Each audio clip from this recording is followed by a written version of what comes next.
ब्राह्मण को भोजन कराने से जितना फल की प्राप्ति होती है, बिल्कुल ध्यान से सुनिए दोस्तों, ठीक है। सब ब्राह्मण को जितना भोजन कराने से जो फल की प्राप्ति होती है, जो पुण्य की प्राप्ति होती है, और सब ब्राह्मण को दक्षिणा देने से जो फल की प्राप्ति होती है, जो पुण्य की प्राप्ति होती है, उतना सिर्फ मात्र एक भूखी गाय को चारा खिलाने से उस फल की आसानी से प्राप्ति होती है। इतनी बड़ी महिमा है गौ माता की। जी हाँ दोस्तों, बिल्कुल सही सुन रहे हैं। हम आज इस वीडियो में गौ माता की बात कर रहे हैं, ठीक है। तो गौ माता की जो बात है, सावन का आखिरी सावन सोमवार है, ठीक है। तो एक बार हम गौ माता के ऊपर थोड़ी सी कुछ जानकारी भी देते हैं, ठीक है। तो जो उस गाय को हम लोग, भूखी गाय को अगर हम लोग खाना दे रहे हैं, चारा दे रहे हैं, चारा जो भी चारा, हरा चारा है, ऐसा नहीं कि आपके लेके ही आपको खिलाना है। आसपास में घास है, चारा है, वो भी आप अगर भूखी गाय को देते हैं तो सब ब्राह्मण को भोजन कराने से और सब ब्राह्मण को दक्षिणा देने से जितने फल की प्राप्ति होती है, मात्र वो एक भूखी गाय को चारा खिलाने से उतने फल की प्राप्ति होती है दोस्तों। जी हाँ, इतनी बड़ी महिमा है गौ माता को भोजन कराने की, गौ माता को सिर्फ हरा चारा खिलाने की। सोचिए कितनी बड़ी, मतलब गाय को कितना बहुत ही बड़ा ईमान मिला है। और सभी जानते हैं कि जो गाय है, हमारी गौ माता है, उनमें 33 कोटि देवी देवताओं का वास होता है। ये बात सच है दोस्तों, ठीक है, आप सभी को पता है। और गौ माता के गोबर में लक्ष्मी का वास है।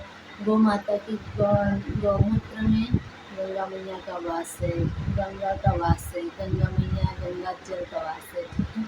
तो गौ माता की गोबर का और गौ माता की गौमूत्र का अगर आप डेली दर्शन करते हैं दोस्तों, तो इससे आपकी घोर गरीबी और बीमारी बिल्कुल समाप्त हो जाती है। क्या ये बात आप जानते हैं दोस्तों? नहीं जानते तो मुझे कमेंट में बताइएगा, ठीक है। बिल्कुल सत्य है ये बात, ठीक है।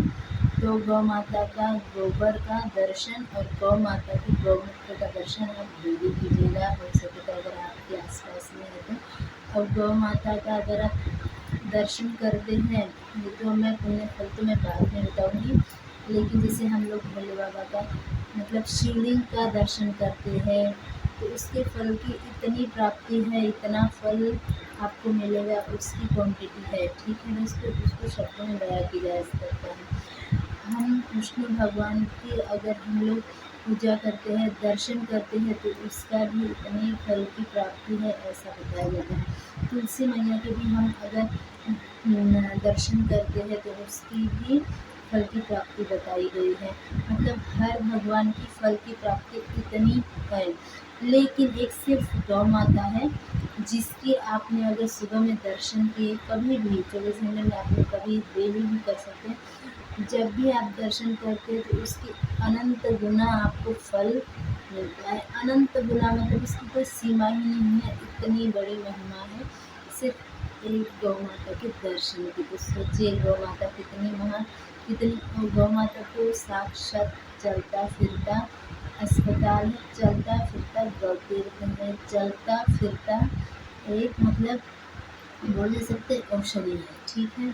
उनके गाय के गौमूत्र में भी हमारी जो कुष्ठ रोग है, जो कुष्ठ रोग जो होता है, उसकी बीमारी को जड़ से ख़त्म करता है गौ माता के गौमूत्र से। अब वो गौमूत्र कैसे है, तो उसको उसकी प्रक्रिया है, जो आज के उसको सब मतलब उसको अच्छे से उबाल लेना है। उसको उबालने के बाद 100 बार छान लेना है, और फिर उसको छन्नी में छान के उसे कुष्ठ रोग पर लगाया जाता है। वो कुष्ठ रोग भी जल्दी से समाप्त होता है। वैसे ही कैंसर के मरीज को भी ये जड़ से ख़त्म करता है, कैंसर को गौमूत्र अगर उस कैंसर वाले मरीज को दिया जाए तो, ठीक है। वैसे तो आजकल बहुत लोग तो बिल्कुल गाय की तरफ ध्यान ही नहीं देते हैं, लेकिन जो कुछ हैं जो अभी भी गाय की सेवा, गाय को अपना सब कुछ मानती है। गाय के मतलब गाय के प्रति श्रद्धा हर किसी को रखनी चाहिए दोस्तों, ठीक है। तो नेक्स्ट जो है हम बताने वाले हैं कि जो गौ माता की जो खुर है उसमें चार जो गौ माता की जो गाय की जो खुर है, मतलब जो गाय का जो पैर है, उसमें खोल देते हैं हम लोग, ठीक है। तो चारों खूर में चारों तीर्थ उसमें वास करते हैं। जी हाँ, अगर आपने कितना भी अदूषित, कितना भी अपवित्र अगर इंसान हो या आदमी हो, उस व्यक्ति के ऊपर अगर गौ माता के चरणों की धूल अगर उड़ के उसके शरीर पर लग जाती है, तो वो इंसान 1 मिनट में, पल भर में वो शुद्ध पवित्र हो जाता है। इतनी बड़ी महिमा है। जी हाँ, बहुत ही पवित्र माना जाता है। वैसे ही गाय की पूँछ को भी, अगर आपके बच्चे पर कोई किसी मतलब अगर आपके बच्चे पर किसी की बुरी दृष्टि लगी है, किसी की नज़र लगी है, किसी की मतलब बोलते हैं जादू टोना टोटका ऐसा कुछ है, तबीयत खराब रहती है, उसके लिए आप इस काम को ज़रूर कर सकते हैं, ठीक है। तो मैं तो मेरे बच्चे को करती हूँ, ठीक है। हम गाँव में रहते हैं तो गौ माता के घर आती ही है, तो मैं करती हूँ। तो उसमें आपको क्या करना है, अगर आपके पास छोटा बच्चा है या अपने स्वयं के भी ऊपर इस प्रयोग को कर सकते हैं। गौ माता अगर आपके पास आ रही है तो गौ माता को आप अवश्य से हरा चारा जरूर खिलाइए। आपके पास जितनी बनती है उतना ही खिलाइए, मतलब 1 मुट्ठी 2 मुट्ठी 3 मुट्ठी। अभी तो सावन का महीना है तो हर तरफ हरियाली से सभी तरफ अभी सब तरफ आपको चारा मिल जाएगा, ठीक है। तो आप 1-2 मुट्ठी उसको चारा खिला दीजिएगा गौ माता को। और पीछे जो उनकी पूँछ है, उस पूँछ को आप पकड़ के अपना जो छोटा बच्चा है उस पर इस तरीके से झाड़ दीजिएगा, ठीक है। इससे स्वप्न दोष भी नहीं आता है, बुरी साया बुरा नज़र भी उतर जाता है। और आपके भी ऊपर में अगर लग रहा है कि हमें भी ऐसी कुछ तकलीफ है, तो आप भी अपने शरीर के ऊपर इस तरीके से जो बाल है इस तरीके से आप ऐसे झाँप लीजिए। हम तो झाँप लेते हैं, मैंने खुद किया है, इसलिए मैं ये आपको बता रही हूँ, ठीक है। क्योंकि मैं गाँव में रहती हूँ, तो गाँव में हमारे तरफ गाय की तो ये नियम है, गौ माता हमारे तरफ आती हुई है दोस्तों, ठीक है। तो आप इस तरीके से ज़रूर अपने बच्चे के ऊपर ध्यान दीजिएगा, ठीक है। तो इस बात के ऊपर आप बिल्कुल थोड़ा-सा ध्यान ज़रूर दीजिएगा, ठीक है। आपको इधर-उधर भटकने की ज़रूरत नहीं पड़ेगी, यहाँ-वहाँ बाबा के पास जाने की ज़रूरत नहीं पड़ेगी दोस्तों, ठीक है। अपने बच्चे को आप खुद को भी एकदम स्वस्थ और बिल्कुल बेझिझक आप अच्छे से अपने बच्चे को रख सकते हो, आप भी अच्छे से रह सकते हो, ठीक है। बस अपने गौ माता के ऊपर थोड़ा-सा ध्यान दीजिए। उनके जो चरण है, जो चारों पुरुषार्थ उसमें रहते हैं, वास करते हैं, तो उसके जो चरण की जो धूल है आप किसी डब्बे में भर के रख लीजिएगा, ठीक है।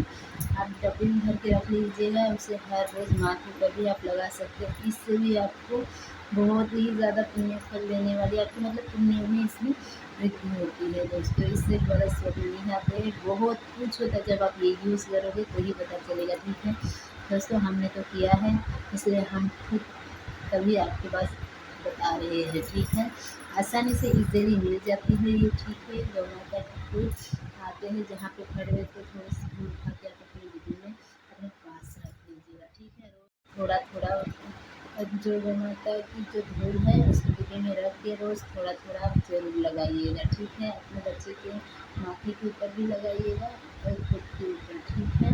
इससे बहुत कुछ मतलब पुण्य में वृद्धि तो होगी ही, लेकिन आपकी जो मतलब पूरा मतलब बोलते हैं ना, नज़र जाती टोना टोटका बिल्कुल नहीं लगता है, ठीक है। और एक और छोटी सी बात बता देते हैं, अगर आपका बच्चा बहुत ज़्यादा 8 साल से बड़ा हो गया है या बहुत ही बड़ा हो गया, फिर भी वो बेड के ऊपर सुसु करता है, तो उसके लिए भी गौ माता के ऊपर हम थोड़े से टिप्स बता देते हैं। आप ट्राई करके ज़रूर देख लेना। अगर आपके घर में कोई बच्चा है और बेड पे सुसु कर देता है, तो उसमें गौ माता की थोड़ी सी पूँछ ले लीजिएगा, ठीक है।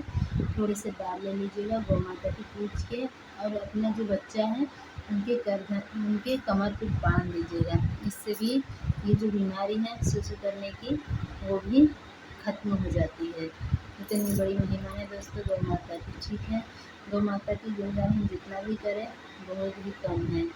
और साथ में ही गौ माता के दर्शन हमेशा कीजिए। और आप सभी को पता है गौ माता की पहली रोटी हम गाय को निकालते हैं, चंदिया बोलते हैं जिसे, ठीक है। चंदिया आप सभी निकालिए, नहीं निकाल सकते तो आटा ही निकाल के आप रख सकते हैं, कोई दिक्कत नहीं है। बस अब तक के लिए गौ माता के ऊपर बस इतना ही, और हम जल्दी से गौ माता के ऊपर फिर से हम एक वीडियो ज़रूर बनाएंगे, ठीक है। वैसे तो बहुत सारी बातें हैं गौ माता, जितनी हम गौ माता की तारीफ और जितनी हम गौ माता की मतलब गौ माता के बारे में बताएंगे वो बहुत कम है दोस्तों, ठीक है। तो एक बार और बता देते, जितना हम सौ ब्राह्मण को अगर भोजन खिलाते हैं और 100 ब्राह्मण को हम दक्षिणा देते हैं, और जितने फल की प्राप्ति होती है उतना सिर्फ एक भूखे गौ माता को भोजन और चारा खिलाने से, मतलब हरी घास खिलाने से हमें उतने फल की प्राप्ति होती है दोस्तों। ये बहुत बड़ी बात है, ठीक है। तो हमेशा आपको मौका मिले तो गौ माता की दर्शन भी कर लिया कीजिए, क्योंकि दर्शन की फल की कोई सीमा नहीं है, अनंत आपको इसका पुण्य फल मिलता है, ठीक है। और आप बिल्कुल चारा पानी जो भी बनता है आपसे ज़रूर कीजिएगा। तो राधे राधे, जय श्री कृष्णा। मिलते हैं नेक्स्ट वीडियो में, तो राधे राधे।